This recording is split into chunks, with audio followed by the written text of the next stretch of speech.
What's up, everybody? Welcome back to an all-new episode of Super Powered Pop, and we are ecstatic to be here today talking with you about Downton Abbey.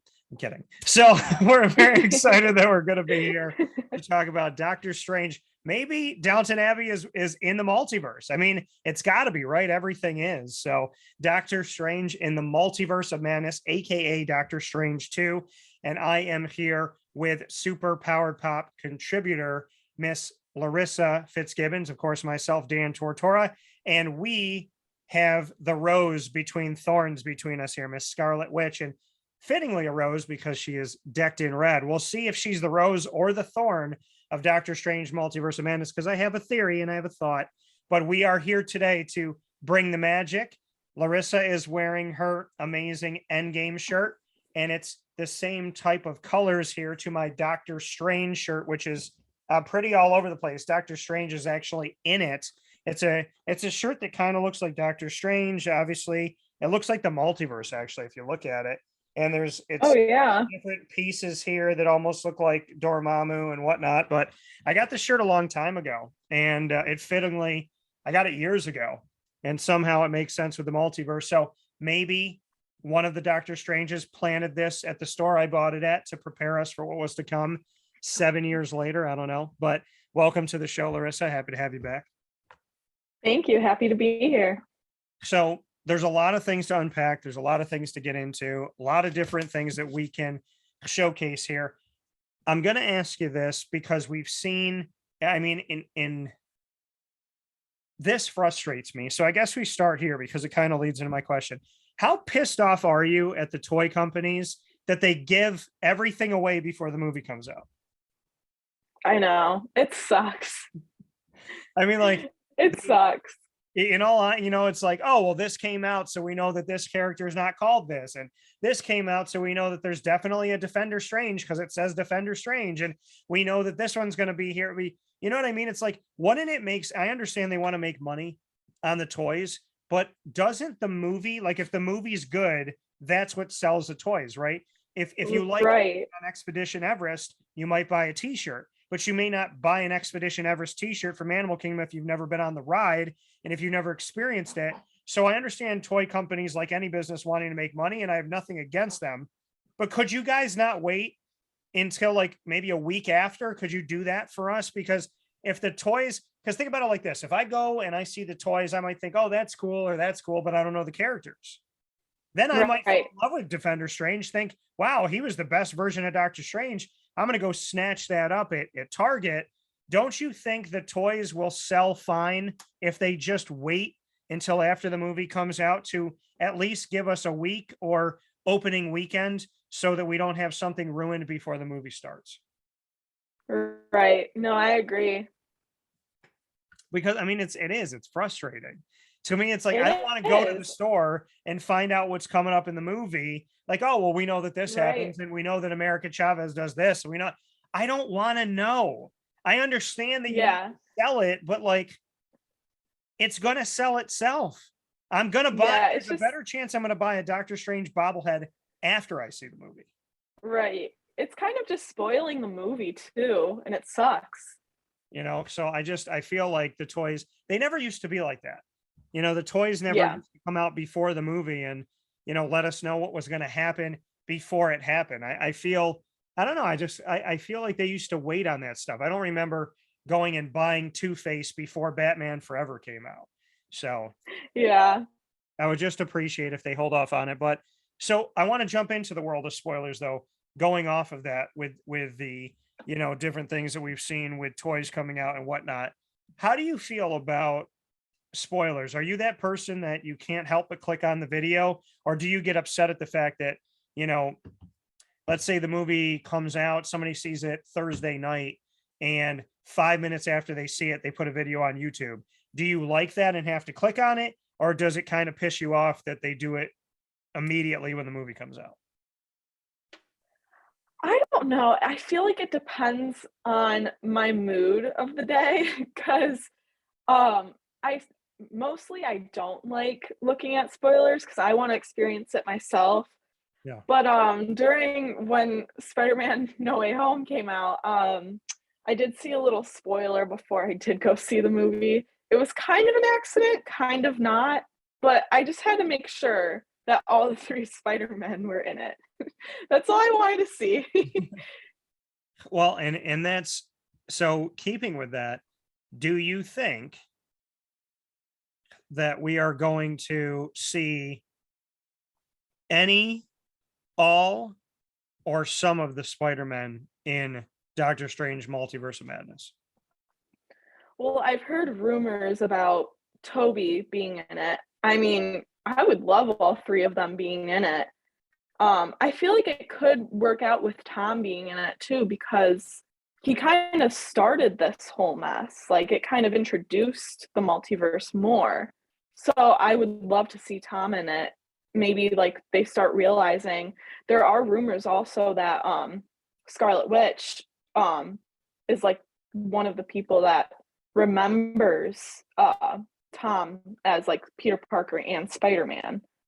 So Yeah, you know, and I mean, I think that it would be great to see the Spider-Man in this one. I mean, I think, I mean, for me, if I'm totally, you know, just being personal about this, you know, I love Venom. mhm. And in any iteration of the multiverse, I would like to play Venom. So Doctor Strange, Benedict Cumberbatch, Kevin Feige, all of you wonderful people, Disney, hi. I would love to be a part of this thing, but I'm a big fan of Venom. So here's my like deep dive theory. At the end of Spider-Man No Way Home, we see Tom Hardy's Venom, and we Mhm. see that he leaves a piece of himself. This could be a long setup for a future Spider-Man movie. It could set up Andrew Garfield because he said he wanted to fight an alien. It could set up, you know, us seeing a version of Venom in the Marvel Cinematic Universe, or this could be the emergence of Venom immediately in the multiverse. Because remember, you know, Venom was talking about the fact that the hive mind of all these symbiotes has been across all of these universes and they remember everything. So Venom doesn't forget Spider-Man. So this whole thing with Doctor Strange maybe doesn't change anything about the symbiotes. And if they've already traveled the multiverse and they've been to all these different universes, dimensions, whatever, then there could be, because they talked about that already, and because, you know, Eddie left, because his version of Venom left a piece of itself in the Marvel Cinematic Universe in Tom Holland's universe, then which is Earth, you know, it could be Earth 616 in the comics. We'll see, because there's another theory about all that. But the reality of it all to me is, why talk about the hive mind? Why talk about traveling through all these universes? And why leave a piece if we don't see Venom right away? So Right. selfishly, I'm hoping that Venom shows up in the Multiverse of Madness, and that what we got in Spider-Man No Way Home was just, it was like that. Oh man, are you kidding me? Like, it was that 2 seconds, but maybe that 2 seconds was actually a tease to something bigger in this movie. Yeah. I mean, what do you think? Do you think we'll see it? You don't think we'll see it? What do you think about Venom? I mean, I hope we see it. Um, but I don't know. I feel like there's already so much going on in the movie, but I mean, I hope we see it. Well, I mean, the thing is, if Doctor Strange can see through all these universes and the symbiotes can see through all these universes, have they, and America Chavez can travel through all these universes, then, I mean, are we not in a way putting Venom on the same level as them with the ability to bounce from place to place? And he left us with the notion that if one symbiote experiences it in one universe, they all remember it. So, Mhm. I mean, Sony has Venom, Mhm. but it seems like with the Thor 4 Love and Thunder coming out and Gore the God Butcher and his weapon being a symbiote, it seems like the symbiotes are getting a bigger and bigger and bigger role in Marvel. So is this a way of Marvel letting us know they're going to be working with Sony forever? Because Sony has the Spider-Verse, but you don't bring in Gore the God Butcher, you don't bring in Tom Hardy's Venom, you don't do all of this stuff unless you're building toward the fact that symbiotes are going to be part of the multiverse. So, I mean, I know there's so many other things going on and other fan theories, but selfishly, hear me out, people. I want to see Venom.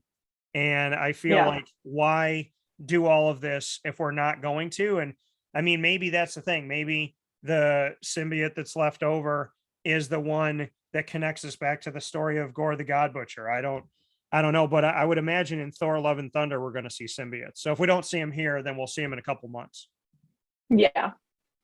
But I just want to see it. So I mean, Yeah. Oh yeah. It's just because, I mean, how cool would that be if we're like, oh man, It Tom would be cool. was in here for a second, then Eddie Brock's gone and he leaves the symbiote behind. Wow, that sucks. And then you hear from the makers of Spider-Man No Way Home that they originally had a plan to have Venom in the movie in a more prominent role. So, the tease that we got where we wanted so much more, it would be really awesome to see that. But I would imagine with what I think is going to be the emergence of the X-Men, maybe they'll wait on that. Yeah. So this wonderful lady that's in between us, do you think that Marvel will finally announce her as a member of the X-Men as she is in the comics? Maybe. Possibly. That could make a lot of sense. I mean, to me, there's going to be different versions of her. Yeah. So there can be a version that, is the daughter of Magneto, and her brother, is still Pietro Maximoff, and he is still Quicksilver. So that could happen. I talked about Earth 616. That's supposed to be the main universe in the comic books. There's a notion that this Scarlet Witch and what we've been experiencing, this would blow everybody's mind. But there is the reality and the theory that because we haven't seen mutants. Now, we know in real life we never saw the mutants because Marvel didn't own them. They were owned by Fox. So 20th Century Fox had it. So in the real world, that's it. But now that Marvel owns the rights to the mutants again, they could tell the story as, I mean, obviously you're not going to go to the movies and say, hey, you never saw Wolverine and Magneto and Cyclops because we didn't have the rights to them.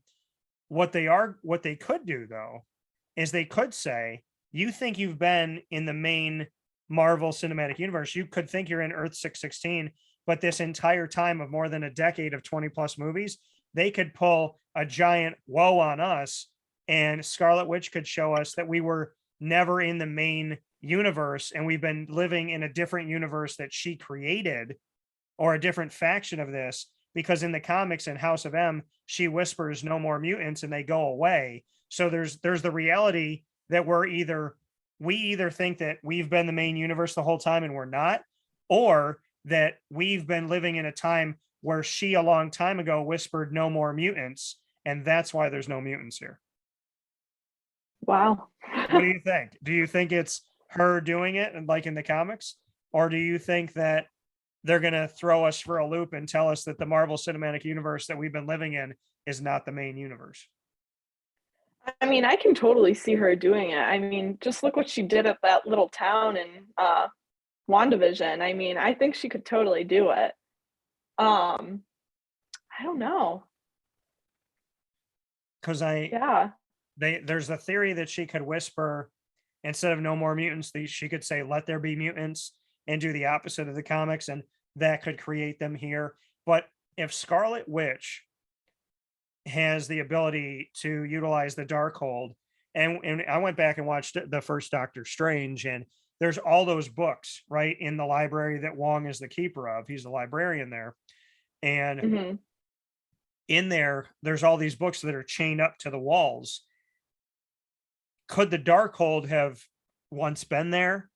Is that supposed to be the home of the Darkhold? Did the Ancient One used to protect us and keep the Darkhold there? Because it seems like, Wanda's using the Darkhold, but where did that book come from before it got to Agatha Harkness, before it got to Scarlet Witch? So I went back, watched Doctor Strange, and I thought to myself, what if the Darkhold was here the whole time? Yeah. And what if they were protecting it? And now that it's been unleashed, Scarlet Witch has the ability to do whatever she wants, essentially. But the question is, she's so powerful. We've never seen how powerful she is. If Doctor Strange can go from multiverse to multiverse, and Scarlet Witch through the Darkhold can use her own way of getting from multiverse to multiverse, and then we see America Chavez, who can have these star portals go from multiverse to multiverse. We're creating a bunch of characters that can go seamlessly from universe to universe without us. We don't really know where we are. I mean, Right. I think this movie might play with our mind, kind of like how this shirt does, that we could essentially go through this movie and at times during the movie not exactly know where we are. Yeah. How much do you think this mind's going to mess with it, or this movie's going to mess with our mind? Oh, I know it's gonna mess with mine. I already know. What is it about Doctor Strange that you liked in the first movie? I don't know. It was really interesting about I don't know. I just found the magic just very cool. I mean, you know me, I don't follow the Marvel comics or anything. I just go to the movies. And I mean, I enjoy all Marvel movies, so I knew I was going to enjoy this one. Um, I don't know. I think just I don't know. I just found him really interesting. Just the magic of Doctor Strange and whatnot, very interesting.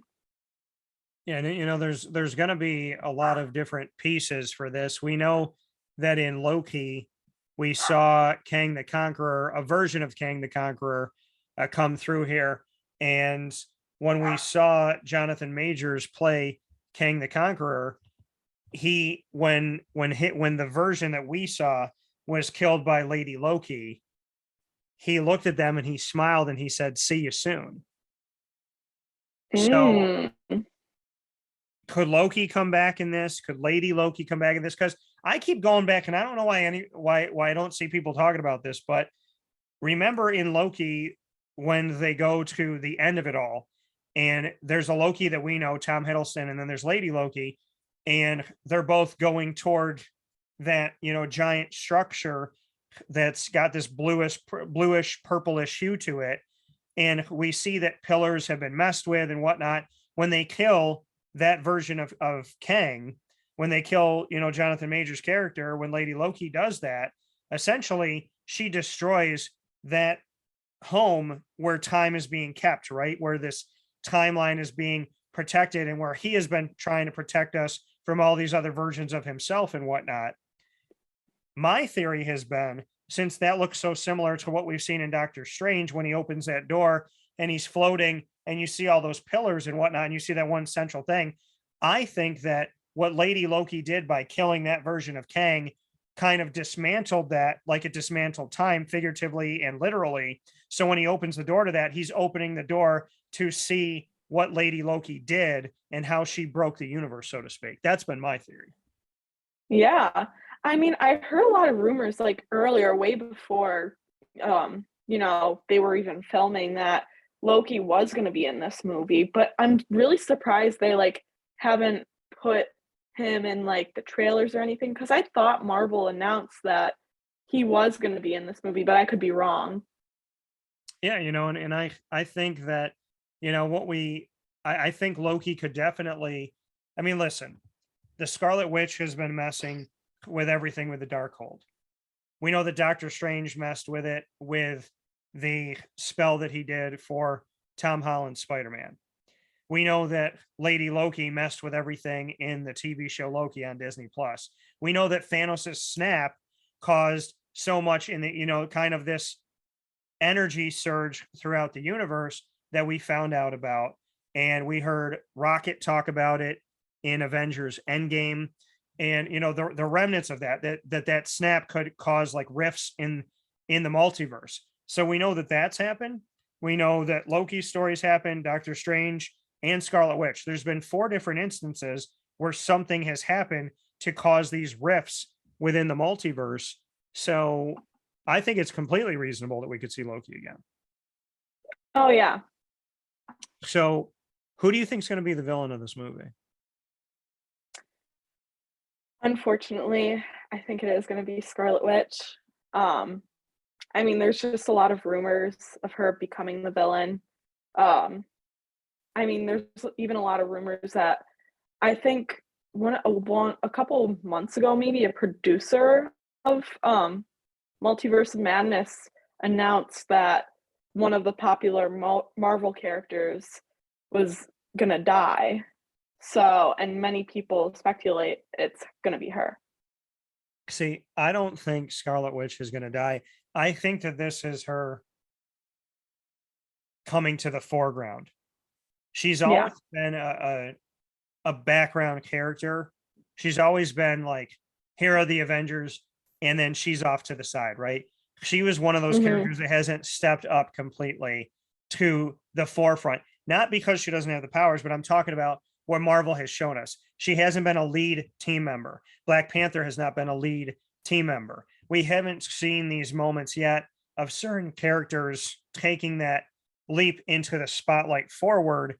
I think that this is her time. I think that this is creating a story arc for her that we're going to see for movies to come. And I think that this movie could leave us with a cliffhanger where we don't know what Scarlet Witch we have at the end. Yeah. I don't know. I think there's something to be said about, is the bad one good? Is the good one bad? And I mean, she says to Doctor Strange in one of the early trailers, how come, and I'm paraphrasing, but she said, how come when you, cast these spells to change things you want them to change them to, you're a hero, but when I do it, I'm a villain. Yeah. So does grief have an adverse effect? It can. Does losing your entire family change things for you? Now, we know that Vision is alive. He was brought back to life, not her version of Vision in WandaVision, but that Vision, the original Vision, was brought back to life, and now he is white instead of, and he could obviously change his colors and whatnot. But we know that the original Vision that we saw in Avengers Age of Ultron get created is now back as a white version of himself, white in color, with blue here where the stone used to be for the Mind Stone. So we do know that her betrothed is somewhere in the multiverse. And we also know that he knew about the multiverse because remember, Ultron was a part of taking the data, right? He was artificial intelligence. And so he was able to know everything about everything that was out there. And he tried to transfer his essence into Ultron. So Ultron knows about the multiverse. Scarlet Witch knows about the multiverse. There's the reality that we're going to see Ultron again. We could see Ultron again. We could see Vision again, which I think we will. Paul Bettany left that door open as well. So we see him fly away. We know he's not gone. So she still has her husband somewhere, but she's searching Yeah. for her children now.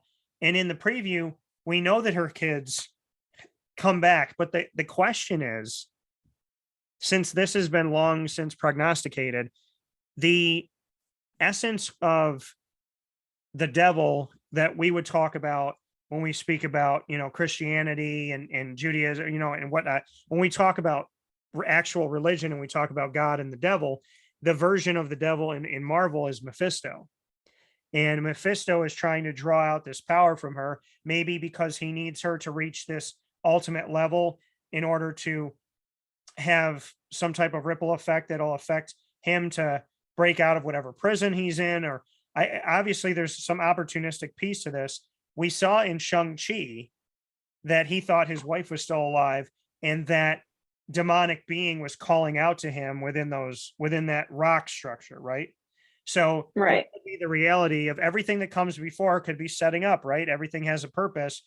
So could that have been a way to tell us that this is how the version of hell in Marvel reaches out, and that maybe her kids hearing their voices is actually Mephisto, who needs her to become this version of herself so that she can become this powerful in order to release him by accident.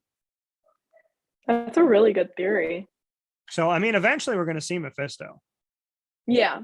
because we look at Doctor Strange, we look at what we saw in Shang-Chi, like I said, we look at Scarlet Witch, and I did a show with Ross, another contributor here to our Superpowered Pop team. And you can check us out on Facebook, Twitter, and Instagram at Superpowered Pop. And of course, superpoweredpop.com, and you can find our YouTube videos that we share on each one of those outlets on social media. So, or you can search Superpowered Pop on YouTube itself. But Ross and I did a show about the Marvel Knights and the Midnight Suns. And what the Marvel Knights are, it's Shang-Chi, it's Black Widow, it's Daredevil, it's Punisher, Ghost Rider, those type of characters. Midnight Suns is similar to that. It's the Doctor Strange, the Punisher, the Ghost Rider. It's the vigilante, anti-hero, mystical beings that go beyond, and they go to a very dark corner of Marvel. And the way that this movie, as they said, Sam Raimi is a horror flick guy. He created this to be a horror film. We know that Marvel has already introduced Elektra, Luke Cage, Jessica Jones, Iron Fist, Daredevil, Punisher, 2 versions of Ghost Rider, Moon Knight, Blade is coming, Black Knight is coming.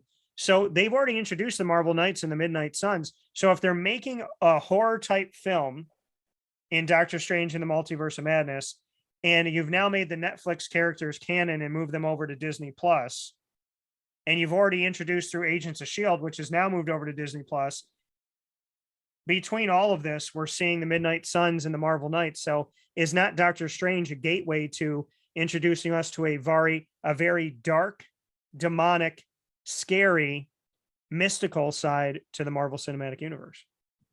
Right. I mean, Scarlet Witch is a part of it. Iron Fist is a part of it. Doctor Strange is a part. I mean, it's all setting up to give us the Marvel Knights and the Midnight Suns. It's setting us up to have an R-rated world that Marvel lives in. Right. Are you interested in the Midnight Suns and the Marvel Knights? Are you interested in a darker, vampire-laden, demonic? I mean, Ghost Rider is sending demons back to hell. Do you want to see, because Scarlet Witch and Doctor Strange in this movie are creating this world either on purpose or by accident. Are you interested in seeing a dark, scary tale instead of a fairy tale? The opposite of what Disney is. We have the fairy tale and now kind of the scary tale. Are you ready for that in Marvel? I'm so ready for it.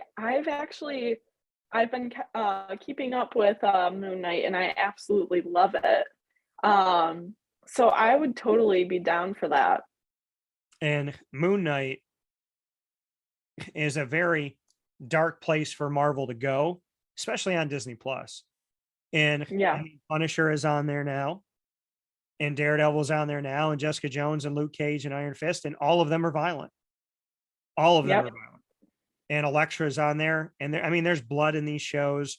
So I feel like I think Doctor Strange is really yet another step, but there's so many steps that have been taken that bringing all the Netflix shows over is not a mistake. Bringing Agents of S.H.I.E.L.D. over that introduced Robbie Reyes as Ghost Rider is not a mistake. Having Doctor Strange be a horror flick and having director Sam Raimi is not a mistake. Having, us see Wanda turn into Scarlet Witch is not a mistake. So, I mean, I feel like we are hurling and then of all the things to have at the end of the Eternals movie, why do you have Black Knight touching a symbiote laden sword, Excalibur? And then why are you bringing in Gore the God Butcher, like I said, and going darker in that sense with more symbiotes? And then on top of all of that, why is Blade's voice at the end of the Eternals? If you're not going to make a darker, scarier version of Marvel, then why have you only pushed that little segments and little pieces? And it's like right before Doctor Strange comes out, moving all the Netflix shows, moving over Agents of S.H.I.E.L.D. At the end of the Eternals, why would you have Blade at the end of the Eternals? Doesn't make any sense. So it's all these moves that they're making are showing us that it's about to get, Marvel's going to get a little bit scarier. And maybe this is Disney. Maybe this is Disney's way of tapping into the sci-fi horror flick side of things and seeing if they can corner the market on that. They already have action, adventure, suspense, drama, comedy. Maybe they want to bring horror into it as well. Yeah. So I'm going to ask you a question of the guy that you're blocking here on the bottom here of our screen here. The guy that we have that's right over here. and that's Mordo. The last time we saw him, he he told Doctor Strange twice in the first Doctor Strange movie, the bill comes due. The bill, he said, the bill comes due always. He was trained by the Ancient One like Doctor Strange. He believed that the Ancient One only did things the right way, right? And Mordo seemed like he was so by the book. He seemed like he was the employee at Chipotle that takes the guacamole and then like piecemeals it off and gives you exactly the amount that they're supposed to give you, not a little bit more, not a little bit less, pushes off that extra little bit. It's like they sleep with the manual underneath their pillow at night. That's Mordo. Yeah. He finds out that his teacher, the Ancient One, had been staying young for centuries because she had been pulling from energy from the dark dimension. So who taught him how to be good was actually a little bit evil. That caused him to have an identity crisis. Then Doctor Strange does what he wants and he says the bill comes due always. Then he leaves and we see in a post-credit scene that he goes to the guy who took the magic to get himself to walk again, and he steals that from him and he leaves him there crippled. So Mordo seems like he is going around correcting the universe, the multiverse. And all we've seen of him in all of these trailers is that he is not happy with Doctor Strange. He is fighting with Doctor Strange. And in one of the newest trailers we saw, he said, Doctor Strange, the Illuminati will see you now. So I ask you this question. Is Mordo evil, or is he just trying to cure the universe of people who cut corners? I would have to say both, because I mean, I understand that he thinks it's right to, fix things that were cutting corners, like you said, but also like Doctor Strange is trying to like save the world, and I mean, not let the world crumble down. I mean, there's got to be someone to do the right thing, like in a different sense. I don't know. I think he means no harm, but I think he's just in his own way, he's trying to do the right thing. But it can also be a bad thing for like the whole entire world as well.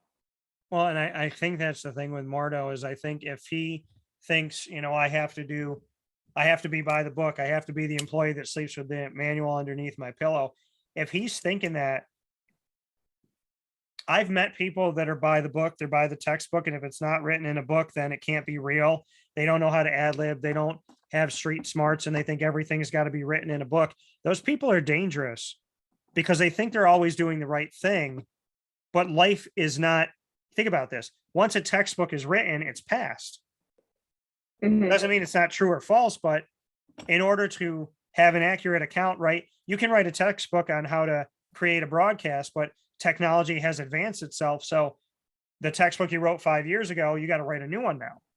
So if Chiwetel Ejiofor, who plays Mordo, if he is by the book and he's going by, the books that are there within the library that we saw that Wong was protecting, if he's going by the books that were made of old and he's not able to ad lib or understand that Doctor Strange was trying to save everybody, if he thinks, hey, if you're supposed to die, you're supposed to die, that's how it's supposed to be, that's what's supposed to happen. If he believes that, which we saw then in Doctor Strange, that he had an issue with Doctor Strange messing with time, even though he saved the world, even though he saved the planet, if Mordo is more willing to die than he is to try and save everybody, if it means utilizing the magic, then that makes him a dangerous character. Because if he's by the book, the Avengers have broken a lot of rules, and that could mean that whether or not he's an actual villain, he will be an adversary to the heroes that we know. Yeah. So what do you think about Mordo? Do you think that ultimately we'll be surprised at the fact that maybe we think he's right? Or do you think he's right? Because I don't necessarily think that Mordo is the villain that we think he is. I just don't. Right. Yeah, no, I agree. I think just like you said, he is textbook, you know, he goes by the textbook. I think he's just we think that we'll probably think that he's trying to do the right thing for the world, but in reality, like in the movie, I just don't think it'll be the right thing in the situation for the situation coming. So Well, I think I what don't it, know. I don't sorry, go ahead. No, you're good. I just don't think I think that maybe he will go on like the villain side, maybe just so he can get that opportunity to like not have Doctor Strange have the power, whatever he wants, Yeah. whatever. But I mean, I don't think he's truly a villain. Well, and remember in the first Doctor Strange, where the Ancient One says to Stephen Strange, she says, you and Mordo need each other. Mhm. Like, you're the one that's able to go out there and to utilize all these things and to advance yourself in your ability to use the mystic arts. But at the same time, Mordo is so stringent and so strict, and you're not. So you need each other. So there may come a point in this movie where Mordo maybe tries to save Doctor Strange. Maybe he becomes a friend again. Maybe he becomes the voice of reason again.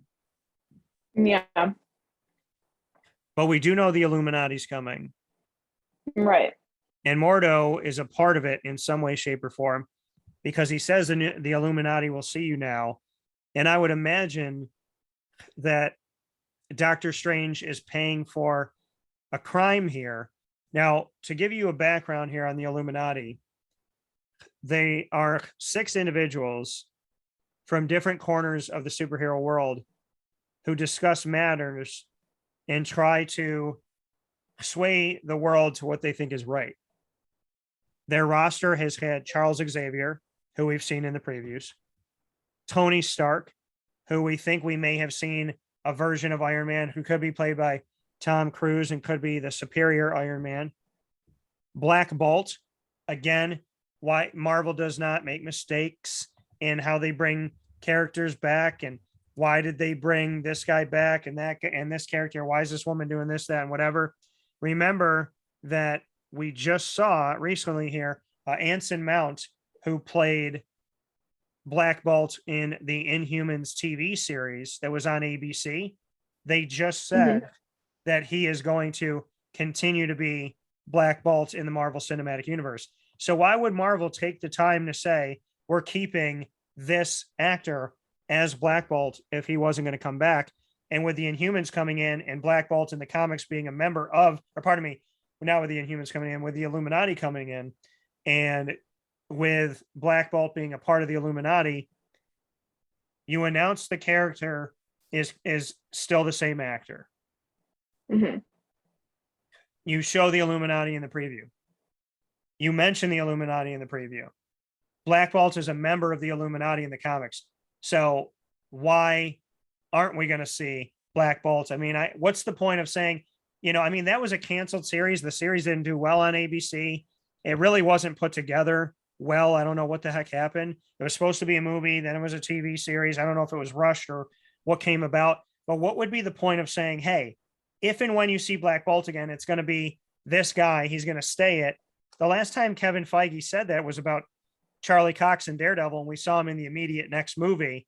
So if Black Bolt's a member of the Illuminati in the comics, and you just said it's going to be the same actor, I would imagine that that Black Bolt's going to be in Doctor Strange in the Multiverse of Madness. Yeah, I would assume so too. So, I mean, and we know that, again, the Illuminati, Charles Xavier, who we know is in it, Black Bolt, who I believe is coming back, some version of Tony Stark, Mr. Fantastic could be the introduction of the Fantastic Four. Namor, the Submariner, we could be seeing him. He's supposed to allegedly be the villain in Black Panther 2. And so Namor would make sense to come in here now to set up Black Panther, Wakanda Forever. And then Doctor Strange, we could be seeing some version of Doctor Strange, or maybe this is replaced by Mordo in this version of the Illuminati. But it makes perfect sense that we think we've seen an Iron Man. We've heard Charles Xavier. We know that the same actor's playing Black Bolt. So we already have half of the Illuminati. And then the question arises for me. I know that we had an oh my goodness moment when we saw Tobey Maguire and Andrew Garfield walk through those portals that were open by Ned Leeds. Mm-hmm. I know that we had an oh my goodness moment when that cane hit the ground and we saw Charlie Cox as Daredevil. I believe there might be an oh my goodness moment with Black Bolt, but that show didn't do well. I think what's going to happen is I do think we're going to have Mr. Fantastic in the Illuminati. I do think it's going to be played by fan favorite John Krasinski. And I think that that's going to be the oh my goodness moment when we see the Illuminati and Reed Richards, aka Mr. Fantastic, is there. And not only are the Fantastic Four introduced, but that it's going to be John Krasinski. I think that's going to be one of the oh my goodness. I think that's going to be one of the biggest oh my goodness moments of Doctor Strange. Yeah. What do you think is going to be the biggest moment? If you could pick anything, I mean, what do you think? I think exactly what you said. I think that's going to be the biggest oh my goodness moment. I mean, I would say also like Tom Cruise being Iron Man too, because I know a lot of people are like curious to see how that's going to look. Yeah. If we see any of the Spider-Men again, I think that's going to be another oh my goodness moment. Yeah. Yeah. So, I mean, I think that ultimately there is going to, I mean, there's a lot of things that are going to be coming in to this. I think the funny part of this is, you know, if we see Ghost Rider, we could see Nicolas Cage, and that could be, you know, to people, Yeah. I can't believe they did that. Tom Cruise was allegedly supposed to potentially be Iron Man before Robert Downey Jr. took it. So, you know, this movie, because it's the multiverse, because it shows us other versions of reality, they could essentially show us other versions of what Marvel could have been if these other actors said yes and actresses said yes. So I do think we could be running through the multiverse, and even if it's just for a split second or a couple minutes, I think that maybe we could see the Tom Cruises, just because it's essentially what if. I mean, it is. Yeah. It's. Did we ever think there was going to be a movie where we could see, like, if they said, okay, here's the 5 people we had to play Iron Man before Robert Downey Jr. said yes, and you know what? Just for fun, we're going to have all 5 of them be in this movie. Like Nicolas Cage was supposed to play Superman at one point. So, I mean, that DC could do that. And now in the same respect here, we could see Nicolas Cage's Ghost Rider. We could see the one from Agents of S.H.I.E.L.D. kind of look at each other going, wait, if you're, then I'm, you know, and then the Tom Cruise side of Iron Man, you know, that could play to Tom Holland's Spider-Man and saying, you know, I mean, you're not Tony, but you are Tony. So maybe, you know, you could be. The question I see in this movie is who's going to stay when the multiverse breaks open, which pieces are going to come into the world that we know? Is Tom Cruise going to stay? Are we going to have a version of Ghost Rider? Are we going to have Patrick Stewart stay as Charles Xavier? I mean, my question is not only what are all the cameos that we're going to see, but how many of them are going to stay is the question. Yeah. What do you think about Tom Cruise's Iron Man?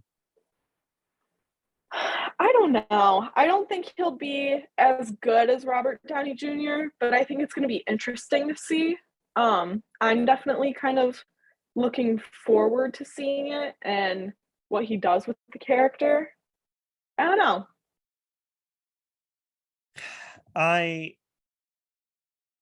am excited a little bit more. I mean, I know we're going to see different versions. And like I said, I mean, having a multiverse, essentially, it takes all of the mistakes that Marvel made and it can erase them. It takes all the mistakes Fox made with X-Men and can erase them. it takes any mistakes with Sony and Spider-Man and can erase them. I mean, essentially the multiverse is a way to infinitely say, hey, if you didn't like this movie, or you didn't like this actor or actress, you don't like how we casted this, you don't like how we shot this, we could just pretend like it never happened. Yeah.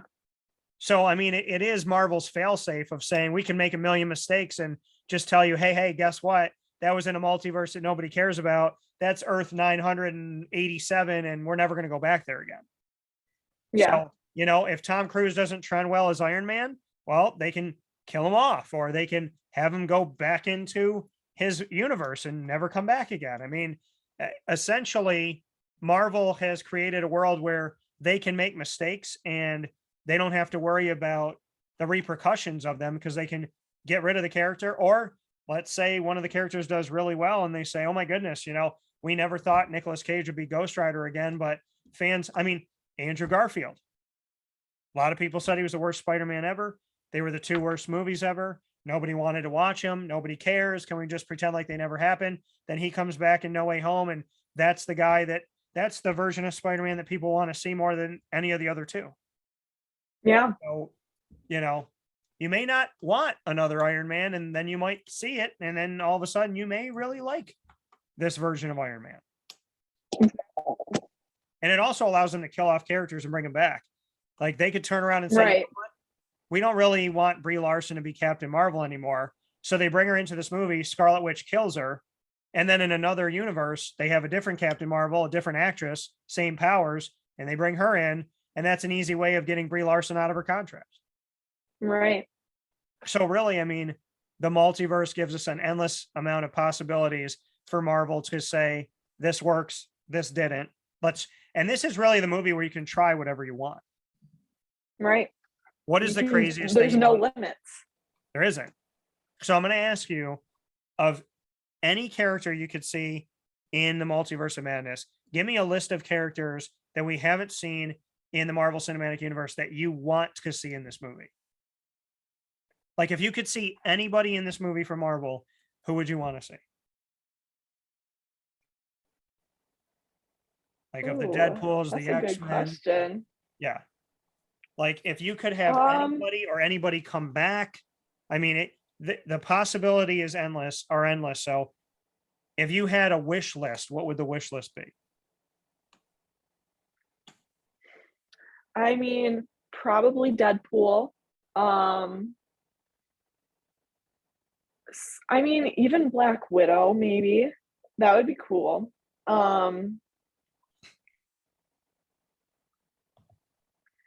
I don't know. That's a really good question. Because I never really got too much into like the non Disney related, the X-Men. I never really watched the X-Men much. I don't know. It wouldn't be a really long list, but it'd be very interesting to see, like, maybe Moon Knight. All the what's the group called again? The Midnight Sun. In the yeah. I mean, seeing that would be cool. Yeah, and I think that, ultimately, I mean, for me, and I know Ross Tretzky, who's another contributor on Superpowered Pop, we're going to do a whole show about everything. If we could see anything in the world, what would we want to see and what characters? So I won't get into all of it, but yeah, I will tell you that I think, in my opinion, this is just my opinion, I think Deadpool's not going to show up till the end in an end credit scene. I don't think he's going to be in the movie. I think that he is going to sneak through some type of opening that was created. He's going to make an inappropriate joke about it, and it's going to be a cameo at the end of the movie, is what I think. Yeah. Now, yeah. On IMDb, this is the cast. And here's the funny thing about this. Normally, the casts are long lists, even if it's like police officer number 1, police officer number 2. This is the crazy thing about this, and the irony. This movie could have more cameos than any movie we've ever seen, and probably will. What if it has 50? What if it has 60 cameos?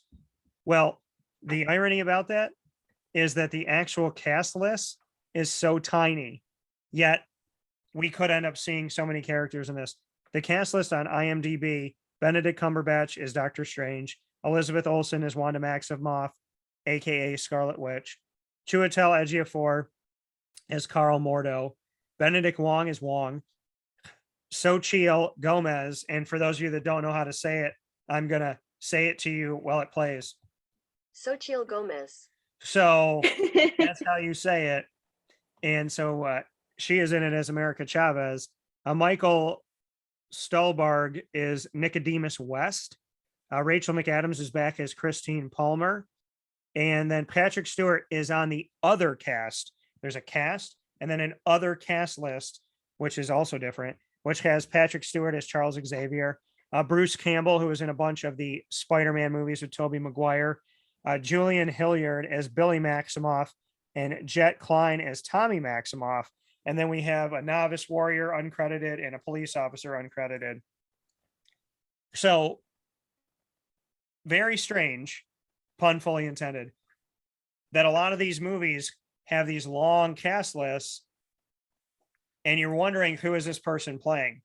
Well, Doctor Strange cast list is like this, and then they have a separate other cast list.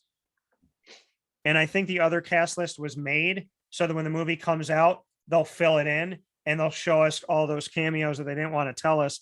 But I do find it very, very interesting, two things: that Wanda Maximoff is actually getting the Scarlet Witch title in this movie, and that we are seeing Patrick Stewart as Charles Xavier credited without any suspecting of him being that it's actually written out on IMDb that he will indeed be playing that exact role. Yeah. So before we go, final notes here. Mm-hmm. We spoke about Scarlet Witch a little bit here, but I do want to ask you this, because we talked about who's the real villain and who's the real hero and whatnot. Two questions. How many versions of Scarlet Witch do you think will be at the end of this movie? And do you think that the Scarlet Witch that we have come to know as the main one that we thought, do you think that she's actually a bad guy? I don't know how many Scarlet Witches we're gonna get, or Wanda Maximoff. But I think I don't think the Wanda Maximoff we know is gonna be evil. I have a feeling a different Wanda Maximoff comes in and she's the one that becomes like the evil one. And I don't know, that's kind of my theory. I hope that's what it is. The way she said, you do things and you become the hero, and I do things, I become the villain. Yeah. And when she said that, it just gave me some weird vibes with her saying that. So I don't know. I think that the Wanda we know may be tainted and tempted by another Wanda. So maybe the Wanda we know is good. And I just feel like there's going to be a Wanda that's perceived as bad and a Wanda that's perceived as good. And I'm not quite sure which one exactly, but I think one's going to be perceived as good that's going to turn bad, and one's going to be perceived as bad that's going to turn good. I think this movie is going to really mess with like the blurred line of good and evil and how close it could be at certain points. And I think the Scarlet Witch that we kind of think is the villain of all this might turn out to be the good one, and that the bad one might actually not be as bad as we think. Yeah. Because I think one of these Scarlet Witch versions is going to kind of tell Wanda, like, hey, I tried to save our children and this is what you turned into. Like, I think there's going to be a cautionary tale of like, if you go down this road, this is what we become. Yeah. We see a version of Doctor Strange whose fingers start to split and he looks very much like a zombie.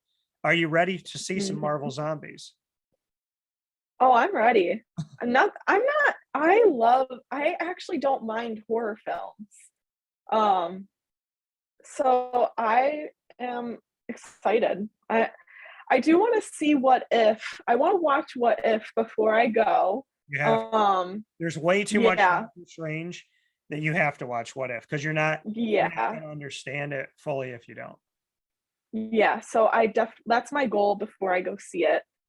But I think the Doctor Strange, I think the heartbreaking, gut-wrenching part of this movie may be, and this is just a theory I'm throwing out there, I think the thing that will really like just get us right in the stomach in this movie is, I think that the Doctor Strange that we have come to know and love might be the one that tries to absorb all the evil at the end that we see with the millions of hands. It turns dark and kind of demonic, in and of himself, a dark entity.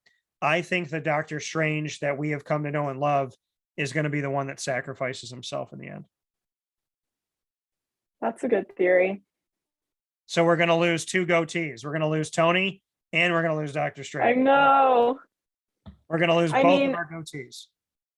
I know some people like online were thinking as a theory that Wanda was going to be the one to die, because I guess that's what they think, because when that producer for the multiverse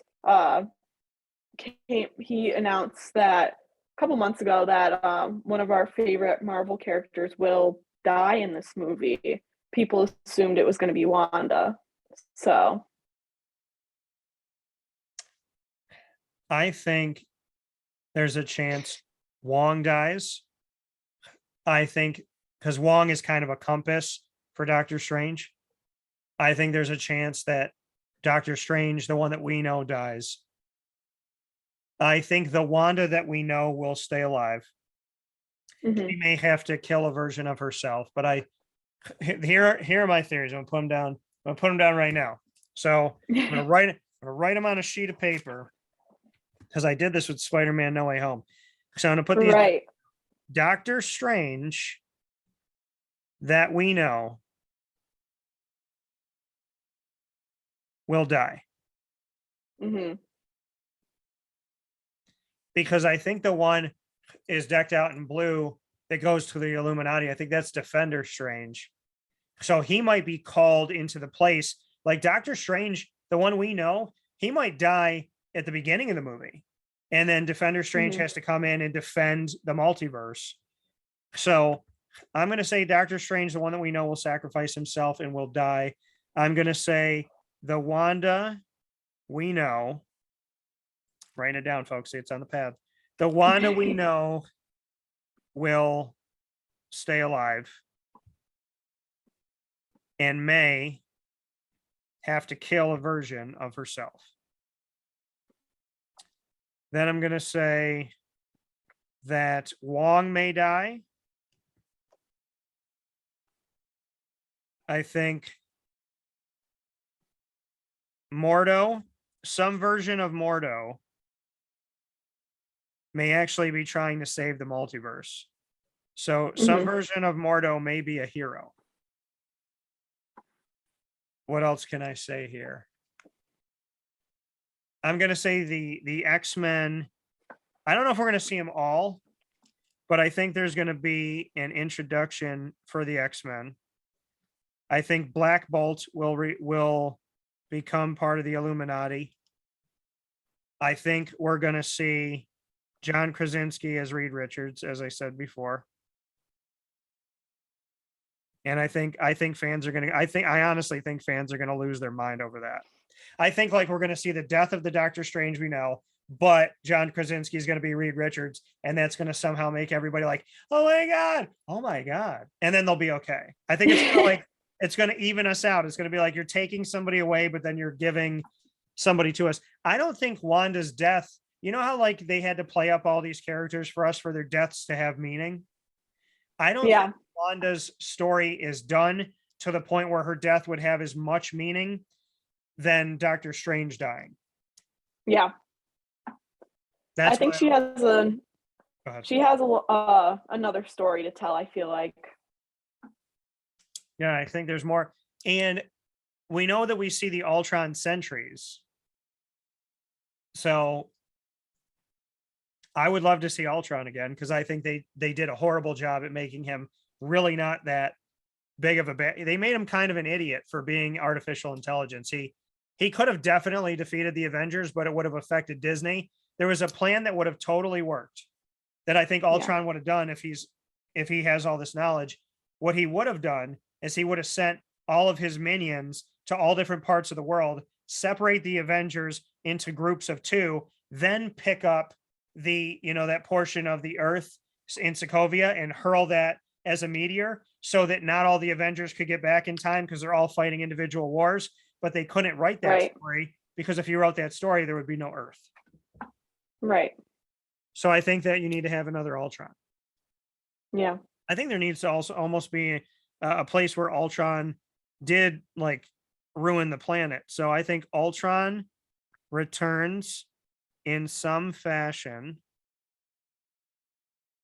I got all kinds of theories on this notepad. Look. Crazy. I mean, there's so many theories for this story, for this movie. My last one, or the other one that I had was what? Mephisto is coming. I think Mephisto, he will be in this movie.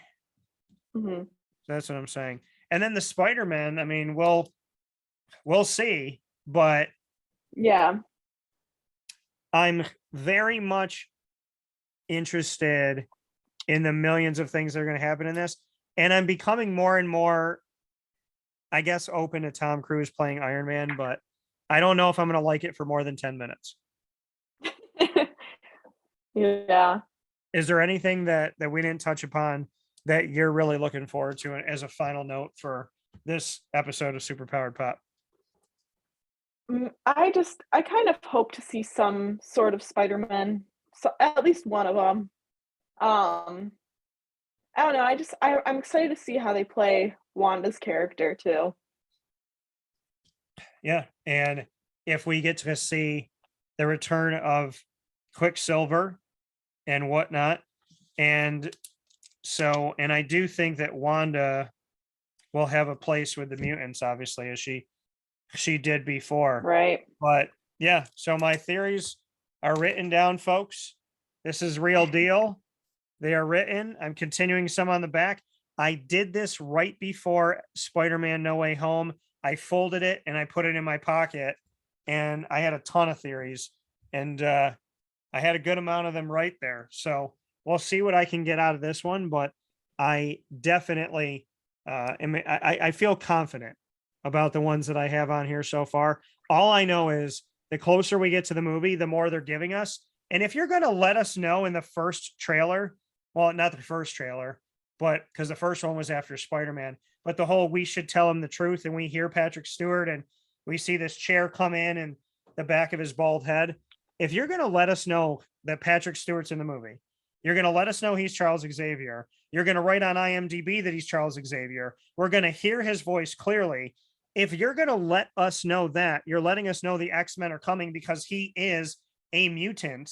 So if that is the case and you're comfortable letting that come out months before the movie, that means that they're going to more than blow our minds, because that should have been a big reveal. So if they're saying, hey, Right. you can have this little cracker, then I'm excited. And at the same time, a little bit concerned about how insane this movie is going to be. Yeah. So with that being said, for Larissa Fitzgibbons, myself, Dan Tortora, this has been another episode of Superpowered Pop. You can check it out on youtube.com by searching Superpowered Pop, of course, on superpoweredpop.com, and on all of our social media at Superpowered Pop. In the meantime, may you have a safe and sweet night inside of whatever universe you are from. We look forward to spreading America Chavez giving us an opportunity to have a star portal come into your world, or maybe we could open one up ourselves through one of our magical spells gone wrong. But whatever it may be, we look forward to getting into your multiverse very soon, and the movie will be coming out in just a little bit here, and I can't wait. Larissa, as always, thank you for being a part of this, and thank you for making our universe here on Superpowered Pop a little bit bigger. Thank you for having me.